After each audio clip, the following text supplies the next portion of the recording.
నమస్కారం. ఘంటారావానికి స్వాగతం. ముందుగా ప్రధానాంశాలు. కర్రెగుట్టల్లో భారీ సొరంగాన్ని గుర్తించిన భద్రతా దళాలు. డ్రోన్లు, హెలికాప్టర్లతో మావోయిస్టుల కోసం ముమ్మర వేట.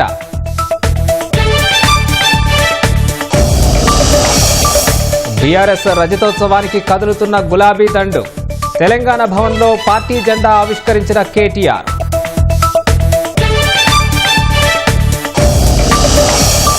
జగిత్యాల, యాదాద్రి జిల్లాల్లో అకాల వర్షానికి రైతుల కుదేలు. తడిసిన ధాన్యం ప్రభుత్వమే కొనాలని అన్నదాతల వేడుకోలు. కశ్మీర్ అభివృద్ధిని తట్టుకోలేకే ఉగ్రదాడులన్న ప్రధాని మోదీ. బాధ్యులు మూల్యం చెల్లించక తప్పదని మన్ కీ బాత్లో ఉద్ఘాటన.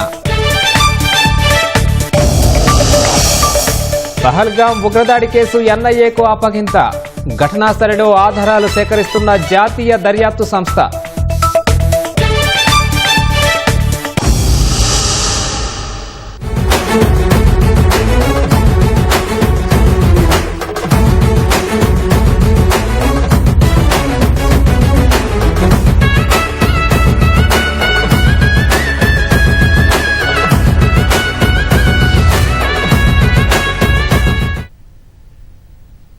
హన్మకొండ జిల్లా ఎల్కతుర్తి గులాబీమయంగా మారింది.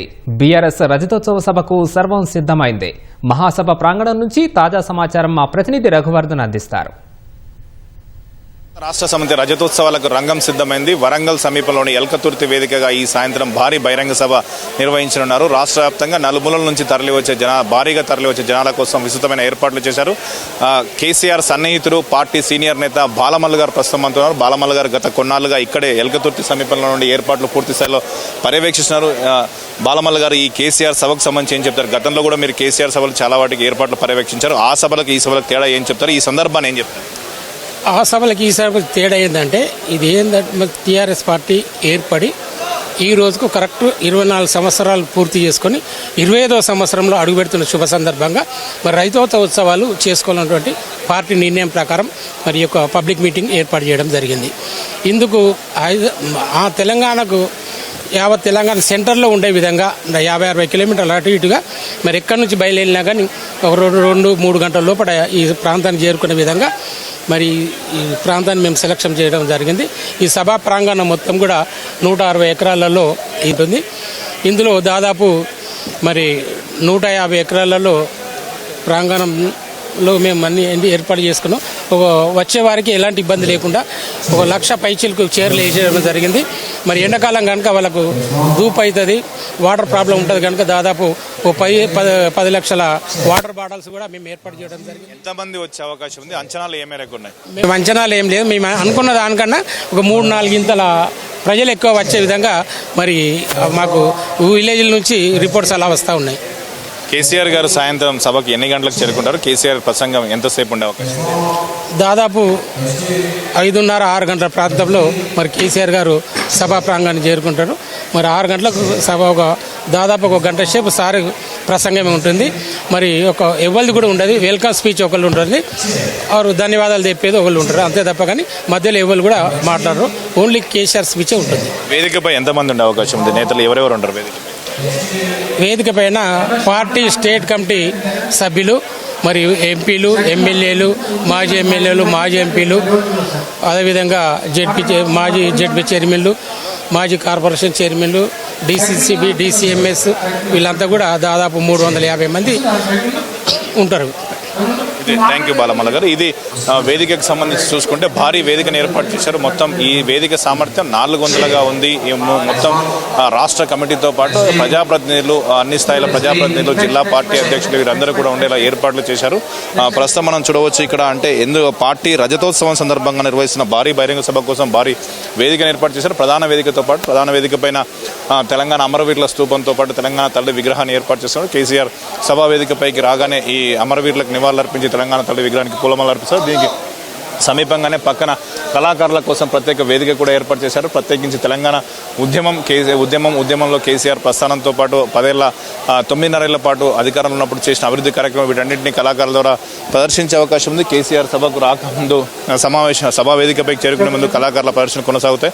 ఇక్కడ చూడవచ్చు మనం ఈ వేదికపై కూడా ఏర్పాటు చేశారు. ప్రస్తుతం ఇక్కడ ఆ పార్టీ అధినేత కేసీఆర్ కోసం ప్రత్యేక సీట్ని ఏర్పాటు చేశారు. కేసీఆర్తో పాటు మా పార్టీ ముఖ్య నేతలు, మాజీ మంత్రులు, ప్రజాప్రతినిధులు, ఇతర నేతలు, రాష్ట్ర కమిటీ సభ్యులు వీరందరూ కూడా వేదికపై కూర్చుంటారు. విస్తృతంగా ఇందుకు సంబంధించి పూర్తి స్థాయిలో ఏర్పాట్లు చేశారు. పోలీసుకు సంబంధించిన ఏర్పాట్లు కూడా పోలీసులతో పాటు ప్రైవేటు సెక్యూరిటీని కూడా ఏర్పాటు చేసి పూర్తి స్థాయిలో ఏర్పాట్లను పర్యవేక్షిస్తున్నారు. మంత్రి జగదీష్ రెడ్డి మనతో ఉన్నారు మాట్లాడేందుకు. జగదీష్ రెడ్డి గారు, గతంలో బీఆర్ఎస్ పార్టీ ఎన్నో సభలు నిర్వహించింది. ఇవాళ ప్రతిపక్షంలో ఉండగా మొదటి భారీ బహిరంగ సభ నిర్వహిస్తున్నారు. ఈ బీఆర్ఎస్ రజతోత్సవ సభను ఎలా చూస్తున్నారు, మీరు ఏం చెప్తారు? వాస్తవానికి ఏ పార్టీ అయినా సహజంగా చేసుకుంటుంది. దశాబ్ది ఉత్సవాలు, రజతోత్సవాలు ఆ రకంగా రకరకాలు చేసుకుంటుంది. కాంగ్రెస్ పార్టీ శతాబ్ది ఉత్సవాలు కూడా చేసుకుంది. అట్లా ఎవరి పార్టీకి వాళ్ళు చేసుకుంటారు తప్పకుండా. సాధారణమైన మనుషులే బర్త్డే చేసుకుంటున్న పద్ధతుల్లో ఏ పార్టీ అయినా చేసుకుంటుంది అది. అట్లాగే మేము కూడా ఈ సభను మేము నిర్వహించాలనుకున్నాం, ప్రారంభం చేసిన పని. అయితే ఈ సందర్భంలో కొంత ఇది ప్రజల్లో ఎక్కువ ఉత్సాహాన్ని నింపింది, చర్చకు దారితీసింది. ఎందుకంటే చాలామంది కాంగ్రెస్ పార్టీ ప్రభుత్వం వచ్చిన తర్వాత వాళ్ళు ఇచ్చిన హామీలకు ఓటేసి మోసపోయినామనే భావనతో చాలామంది ప్రజలు ఉన్నారు. అనేక మంది ఇంకా ప్రభుత్వం లేని కొత్త సమస్యలు తెచ్చింది, మమ్మల్ని ఇబ్బంది పెడుతుంది, మా ఆస్తులు గుంజుకోవడానికి ప్రయత్నం చేస్తుంది, మా ఇల్లు కూలగొట్టే ప్రయత్నం చేస్తుంది, కేసీఆర్ ఇచ్చిన పథకాలను కూడా మాకు ఇవ్వడం లేదు అనే భావనతో చాలామంది ప్రజలు ఉన్నారు. ఈ ప్రభుత్వం పైన కోపం ఉన్న ప్రజలందరూ కూడా పెద్ద ఎత్తున ఇక్కడికి తరలి వస్తున్నారు. ప్రత్యేకించి రైతాంగం పెద్ద ఎత్తున వస్తూ ఉంది. రైతులు ప్రధానంగా మేము మోసపోయినాం ఈ ప్రభుత్వం చేతిలో, ఈ పార్టీ చేతిలో, కాంగ్రెస్ పార్టీ చేతిలో అనే భావనతో ఉన్నారు. కాబట్టి వాళ్ళు ఇంకా కసిగా బయలుదేరి వస్తూ ఉన్నారు.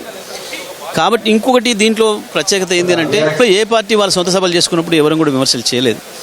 కానీ ఎందుకో బీఆర్ఎస్ పార్టీ సభ అనగానే, కేసీఆర్ సభ అనగానే ఈ రాష్ట్రంలో ఉండే ప్రధాన పార్టీలు రెండింటికి కూడా వణుకుడు మొదలైంది. అది కాంగ్రెస్ కావచ్చు, బీజేపీకి కావచ్చు. వాళ్ళు మాకంటే ఎక్కువ వాళ్ళు ప్రచారం చేసినారు ఈ సభ గురించి వెళ్ళి ఎక్కువ మాట్లాడడం వల్ల. దానితో ఇంకా ప్రజల్లో ఎక్కువ ఉత్సాహం పెరిగింది. అరే ఇది మన పండుగ, మన ఇంటి పండుగ, ఇది మన ఇంటి పార్టీ. ఈ రెండు జాతీయ పార్టీలు ద్రోహమే చేసినాయి, మనకి ఎప్పుడు కూడా రూపాయి లాభం చేయలేదు, చేసింది కేసీఆర్ ఒక్కడే. ఇటువంటి దాని మీద వీళ్ళు ఎందుకు వ్యతిరేకిస్తున్నారు అనే దాని మీద ప్రజల్లో ఇంకా ఉత్సాహం పెరిగింది. కాబట్టి ఈ సభకు ఒక ప్రత్యేకత వచ్చింది. ప్రతిపక్షంలో ఉండి కూడా ఇంత భారీ వ్యయంతో సభ నిర్వహిస్తున్నారు, అధికారంలో ఉన్నప్పుడు చేసిన అవినీతి డబ్బులతోనని ఆ ప్రత్యర్థులు ప్రశ్నిస్తున్నారు. వారికి ఏంటి? చిల్లర మాటలు తట్టుకోలేక అక్కస్తో మాట్లాడే మాటలు తప్ప ఇంకోటి కావు. కేసీఆర్ గారు ఈ సభా వేదిక నుంచి ఎటువంటి సందేశం ఇస్తారని మీరు ఆశిస్తున్నారు? తప్పకుండా 25 సంవత్సరాలు పూర్తి చేసుకుంటున్న సందర్భం కాబట్టి దానికి సంబంధించిన విషయాలు ప్రస్తావనకు వస్తాయి. ఈ సందర్భంలో ప్రజలు ప్రభుత్వం మీద తీవ్రమైన కోపంతో ఉన్నారు. దానికి సంబంధించి కూడా ప్రజలు కొంత ఎక్స్పెక్ట్ చేశారు కాబట్టి ఆ విషయాలు కూడా ప్రస్తావన రావచ్చు. ఇది బీఆర్ఎస్ రజతోత్సవ సభకు సంబంధించి ఏర్పాట్లతో పాటు బీఆర్ఎస్ నేతల అంచనాలు. కెమెరామెన్ రమేష్ తో Raghuvardhan Reddy, ETV news, Elkathurthy. BRS party 25 వసంతాల సందర్భంగా తెలంగాణ భవన్లో కేటీఆర్ పార్టీ జెండాను ఆవిష్కరించారు. అంతకుముందు తెలంగాణ తల్లి విగ్రహానికి పూలమాల వేశారు. ఉద్యమ ఘట్టాలు, పార్టీ ప్రస్థానానికి సంబంధించిన ఛాయాచిత్రాలను ఆసక్తిగా తిలకించారు. జంట నగరాలకు చెందిన పలువురు పార్టీ నేతలు, కార్యకర్తలు కేటీఆర్ను కలిశారు. వరంగల్ బహిరంగ సభకు పయనమవ్వాలని వారికి కేటీఆర్ సూచించారు. పార్టీ కార్యాలయం నుంచి కేటీఆర్ నేరుగా అమరవీరుల స్తూపం వద్దకు వెళ్లారు. అమరులకు నివాళులర్పించిన అనంతరం గులాబీ పార్టీ పురుడు పోసుకున్న జలదృశ్యం వద్దకు వెళ్లి కొండా లక్ష్మణ్ బాపూజీకి నివాళులర్పించారు. పార్టీ ఆవిర్భావ సమయంలో వారి సేవల్ని స్మరించుకున్నారు.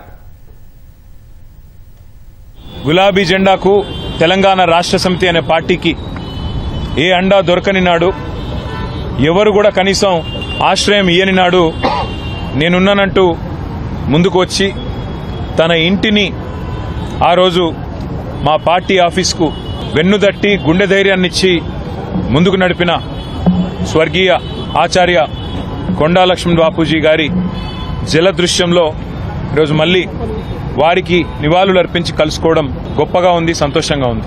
టీఆర్ఎస్ పార్టీ ఆనాడైనా ఈనాడైనా ఉద్యమ పార్టీగా రాష్ట్రాన్ని సాధించి అధికార పార్టీగా ఉజ్వల తెలంగాణను ఆవిష్కరించి ఇవాళ ప్రతిపక్ష పార్టీగా ప్రజల పక్షాన గట్టిగా నిలబడి పోరాడుతున్నది అంటే ఆనాడు ఇట్లాంటి పెద్దలు అందించిన ప్రజాస్వామిక స్ఫూర్తి, పెద్దలు కేసీఆర్ గారి నాయకత్వ పటిమ అనేది చెప్పక తప్పదు.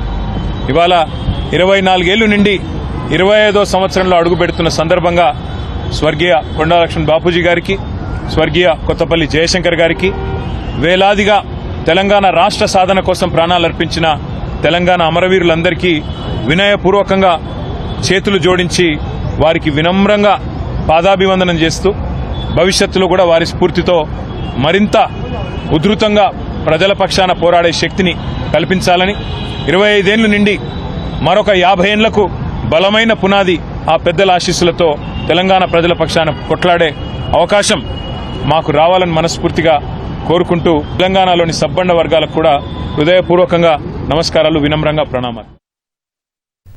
ఛత్తీస్గఢ్ తెలంగాణ సరిహద్దుల్లోని కర్రెగుట్ట అడవుల్లో మావోయిస్టుల కోసం 6వ రోజు భద్రతా బలగాల ఆపరేషన్ కొనసాగుతోంది. నక్సల్స్ కోసం ముమ్మరంగా గాలిస్తున్నారు. కర్రెగుట్టల్ని అన్ని వైపుల నుంచి చుట్టుముట్టి కూంబింగ్ చేస్తున్నారు. ఈ క్రమంలో కర్రెగుట్టల్లో భారీ సొరంగాన్ని భద్రతా బలగాలు గుర్తించాయి. 1000 మంది తలదాచుకునేందుకు వీలుగా సొరంగం ఉంది. సొరంగంలో విశాలమైన పెద్ద మైదానం ఉన్నట్లుగా గుర్తించారు. అందులో నీటి వసతి, ఇతర సౌకర్యాలు ఉన్నాయి. కొన్ని నెలల పాటు మావోయిస్టులు ఈ సొరంగంలోనే ఉన్నట్లు బలగాలు నిర్ధారణకు వచ్చాయి.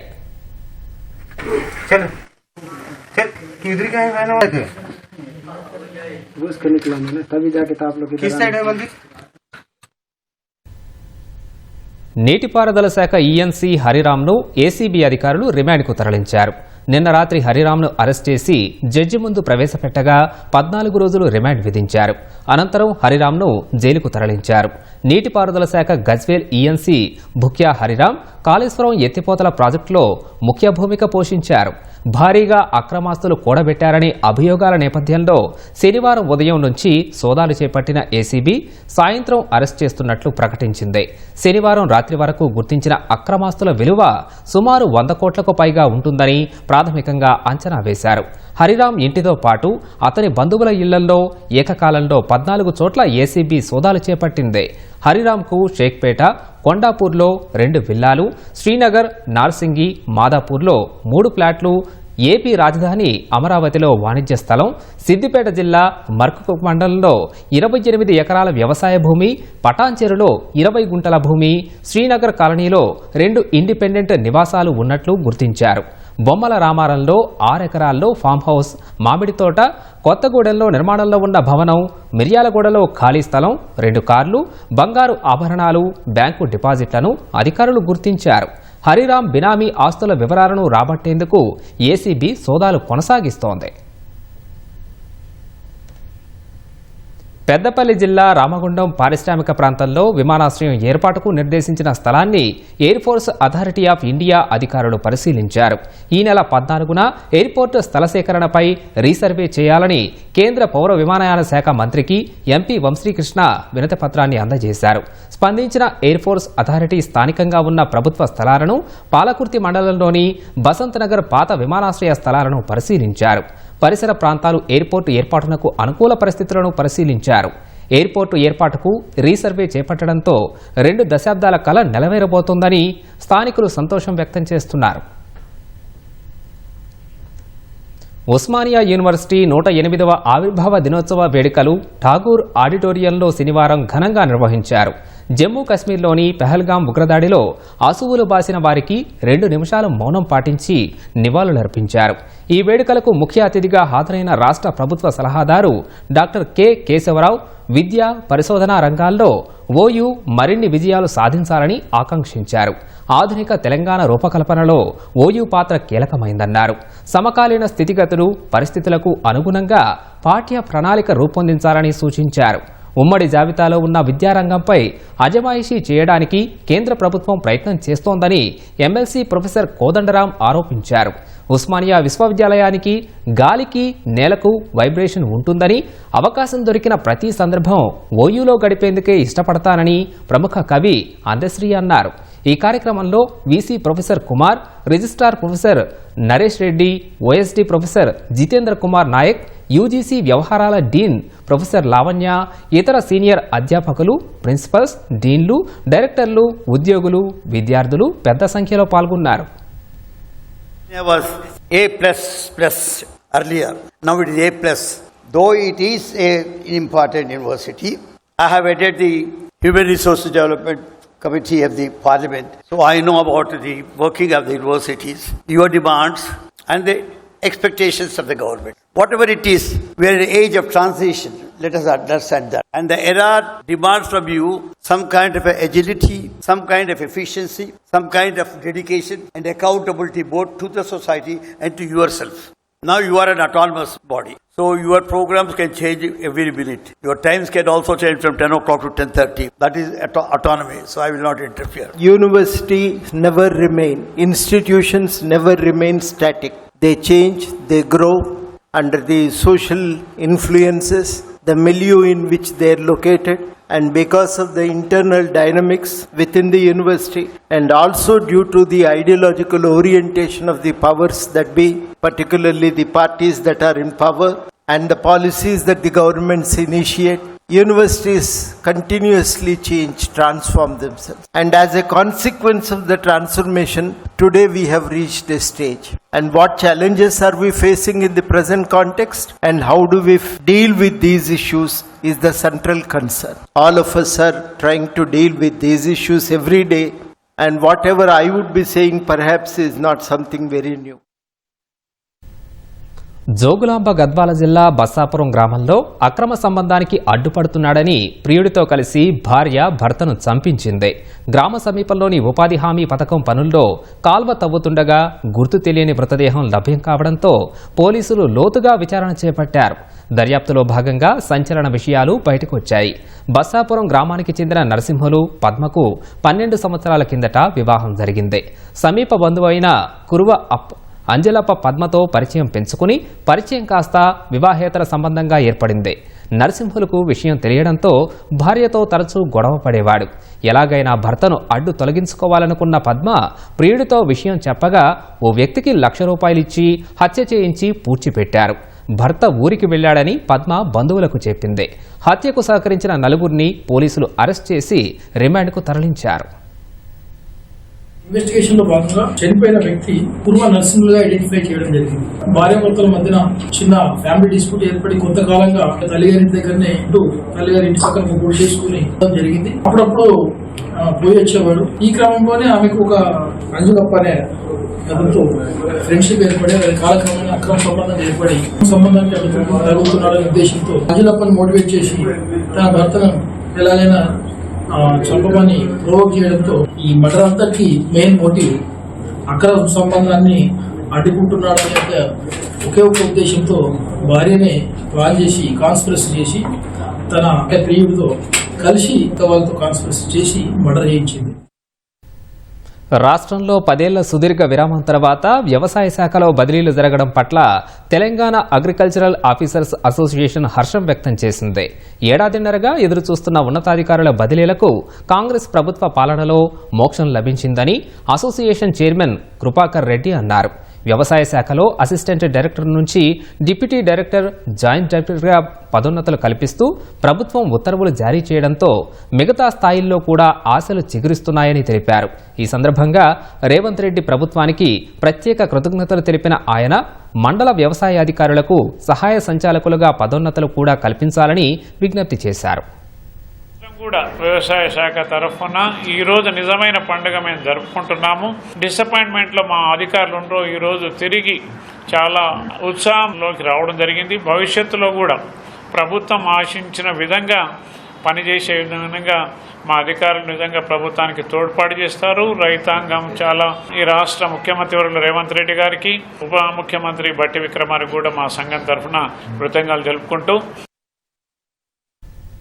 ఆన్లైన్ గేమ్స్, క్రికెట్ బెట్టింగ్ లాంటివి ఆడి జీవితాలను నాశనం చేసుకోవద్దని గద్వాల సీఐ శ్రీనివాస్ అన్నారు.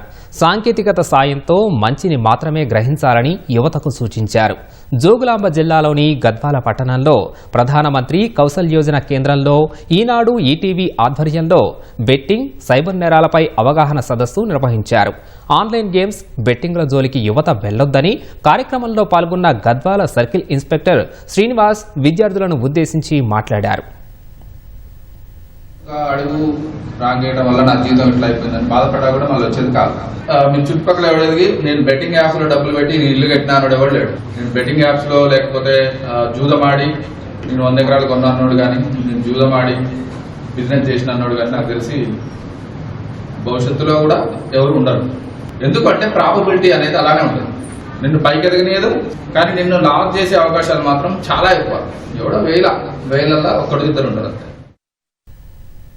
తమ వ్యక్తిగత బ్యాంకు ఖాతా సమాచారం ఆన్లైన్లో వచ్చే ఫోన్ కాల్ వ్యక్తులతో పంచుకోవద్దని, తద్వారా బ్యాంకు ఖాతా ఖాళీ అయ్యే ప్రమాదం ఉంటుందని పాలమూరు విశ్వవిద్యాలయం ఉపకులపతి జిఎన్ శ్రీనివాస్ అన్నారు.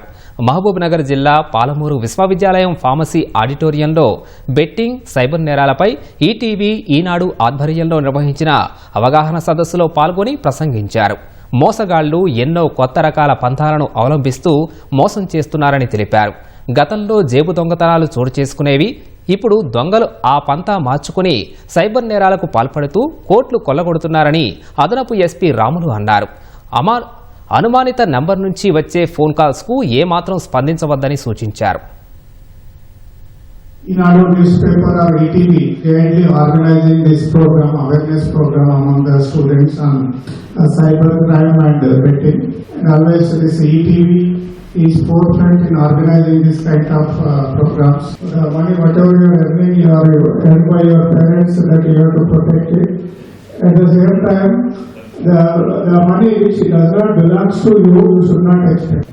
These are the two fundamental principles you have to remember. ఇంతవరకు మీరంతా ఈ స్టేజ్ అనేది మనం పెంచిన చెట్టు ఫ్రూట్స్ వచ్చేది స్టేజ్ మీరు. ఆఫ్టర్ దిస్ మనం ఏం చేస్తాం, మాక్సిమం 80-90% మనం జాబ్ వెతుక్కోవడం గురించి మనం వెళ్ళిపోతాం. అదే స్టేజ్ అనమాట. ఈ స్టేజ్ లో కనుక మనం ఏదైనా చేసుకుంటే ఇన్ని సంవత్సరాలు కష్టపడ్డదంతా వేస్ట్ అయిపోతుంది. చాలా మంది 99% అంతా మనం మిడిల్ క్లాస్ మనం మనకేదో కూర్చున్నది. మనం ఏదైనా మన తల్లిదండ్రులు చూస్తే అలా కష్టపడి మనం చదివించుకుంటూ ఈ స్టేజ్కి తీసుకొచ్చినాం. సో దయచేసి ఈ స్టేజ్ లో మాత్రం మీరు ఎటువంటి ప్రలోభాలకు లొంగకుండా, బెట్టింగ్ యాప్స్ దొరికిపోకుండా. ఆదివారం సెలవు దినం కావడంతో భద్రాచలం శ్రీ సీతారామచంద్ర స్వామివారి ఆలయంలో భక్తుల రద్దీ పెరిగింది. వేసవి సెలవుల కారణంగా భక్తులు అధిక సంఖ్యలో వచ్చి స్వామివారిని దర్శించుకుంటున్నారు. తెల్లవారుజాము నుంచే సీతారాముల దర్శనానికి భక్తులు అధిక సంఖ్యలో రావడంతో ఆలయ ప్రాంగణాలన్నీ రద్దీగా మారాయి. ఆదివారం సందర్భంగా ప్రధాన ఆలయంలోని సీతా లక్ష్మణ సమేత శ్రీరామచంద్ర స్వామివారి మూలబరులకు అర్చకులు విశేష అభిషేకం నిర్వహించారు. అనంతరం బంగారు పుష్పాలతో అర్చన చేశారు. బేడ మండపంలో జరిగే నిత్య కళ్యాణ వేడుకలకు ఉభయదాతలు అధిక సంఖ్యలో పాల్గొన్నారు. పెరుగుతున్న ఉష్ణోగ్రతల దృష్ట్యా దర్శనం కోసం వచ్చే భక్తులకు ఆలయ అధికారులు ఉచిత మజ్జిగ, మంచినీరు, భోజన సదుపాయాలను కల్పిస్తున్నారు. యాదగిరిగుట్ట లక్ష్మీ నరసింహస్వామి వారి ఆలయంలో అధికారులు భద్రత కట్టుదిట్టం చేశారు. పెహల్గాంలో ఉగ్రదాడి నేపథ్యంలో ఉన్నతాధికారుల ఆదేశాల మేరకు ఆలయంలో భద్రత కట్టుదిట్టం చేశారు. బాంబ్ స్క్వాడ్, డాగ్ స్క్వాడ్ బృందాలు ఆలయ పరిసరాల్లో విస్తృతంగా తనిఖీలు చేశారు. ఆలయానికి వచ్చే భక్తులను క్షుణ్ణంగా తనిఖీ చేస్తున్నారు. భక్తులకు ఎవరైనా అనుమానితులు కనిపిస్తే వెంటనే పోలీసులకు సమాచారం ఇవ్వాలని సూచనలు చేస్తున్నారు. కొండపైకి వచ్చే వాహనాలపై సైతం నిఘా పెడుతున్నామని అధికారులు తెలిపారు. ఆలయ భక్తుల భద్రతకు పటిష్టమైన చర్యలు చేపట్టామని అధికారులు తెలిపారు. ద్రోణి ప్రభావంతో రాష్ట్రంలో ఇవాళ వర్షాలు పడే అవకాశం ఉన్నట్లు హైదరాబాద్ వాతావరణ కేంద్రం ప్రకటించింది. తేలికపాటి నుంచి మోస్తరు వర్షాలు అక్కడక్కడా కురిసే అవకాశం ఉందని పేర్కొంది. గంటకు 50 నుంచి 60 కిలోమీటర్ల వేగంతో ఈదురుగాలులు వీచే అవకాశం ఉందని వెల్లడించింది. కాగా ఇప్పటికే రాష్ట్రంలోని భువనగిరి, నల్గొండ జిల్లాల్లో వర్షం కురుస్తోంది.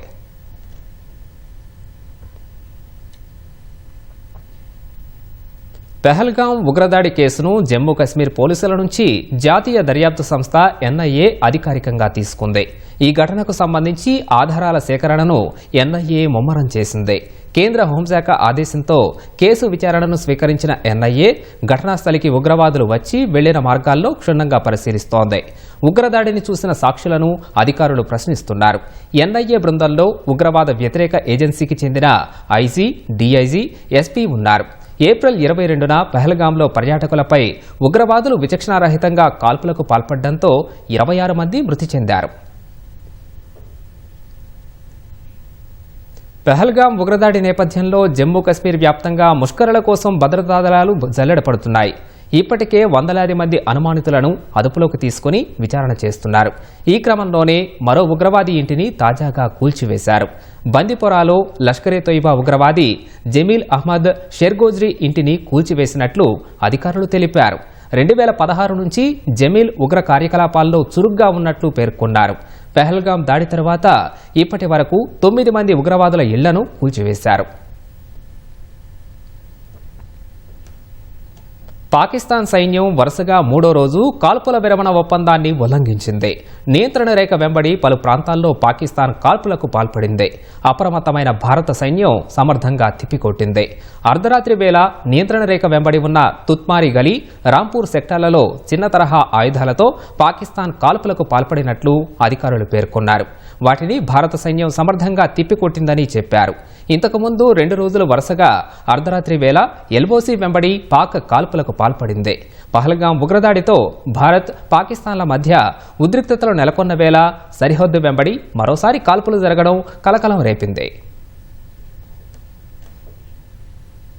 పహల్గాం ఉగ్రదాడితో భారత్, పాక్ మధ్య ఉద్రిక్తతలు తారాస్థాయికి చేరడంతో ఎటువంటి పరిస్థితినైనా ఎదుర్కొనేందుకు భారత నౌకాదళం సిద్ధమవుతోంది. దీనిలో భాగంగానే అరేబియా సముద్రంలో నౌకా విధ్వంసక క్షిపణులను పరీక్షించింది.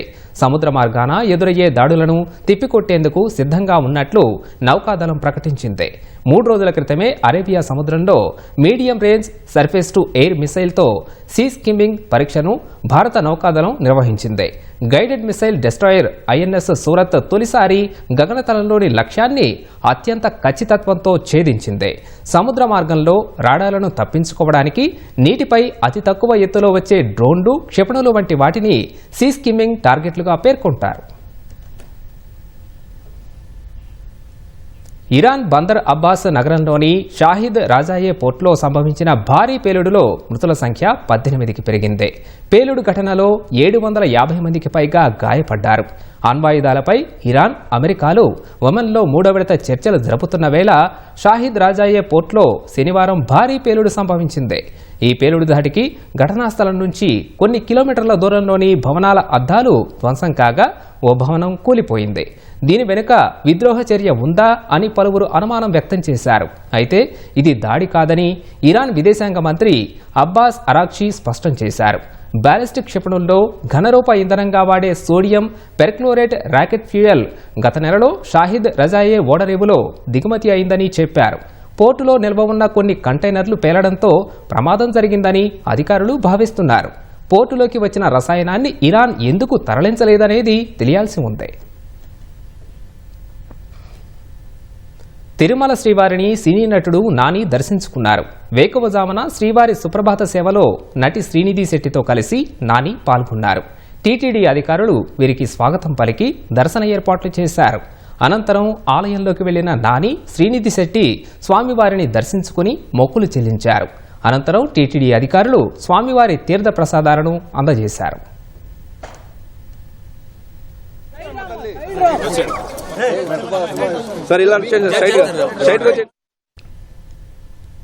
ప్రియదర్శి, రూపా జంటగా మోహనకృష్ణ ఇంద్రగంటి దర్శకత్వంలో విడుదలైన సారంగపాణి జాతకం చిత్రం విజయవంతంగా ప్రదర్శితమవుతోంది. అవసరాల శ్రీనివాస్, తనికెళ్ల భరణి కీలక పాత్రల్లో నటించిన ఈ చిత్రం విడుదలైన అన్ని కేంద్రాల్లో నవ్వులు పూయిస్తోంది. ఈ సందర్భంగా తమ చిత్రాన్ని ఆదరిస్తోన్న ప్రేక్షకులకు కృతజ్ఞతలు తెలుపుతూ చిత్ర బృందం హైదరాబాద్లోని శ్రీదేవి మూవీస్ కార్యాలయంలో బాణసంచా కాల్చి సంబరాలు జరుపుకున్నారు. కోర్టులో న్యాయ ప్రియదర్శిగా గెలిచాడు, ఈ రోజు హాస్య ప్రియదర్శిగా గెలిచాడు. సారంగపాణి జాతకం బిలాంగ్స్ టు ప్రియదర్శి.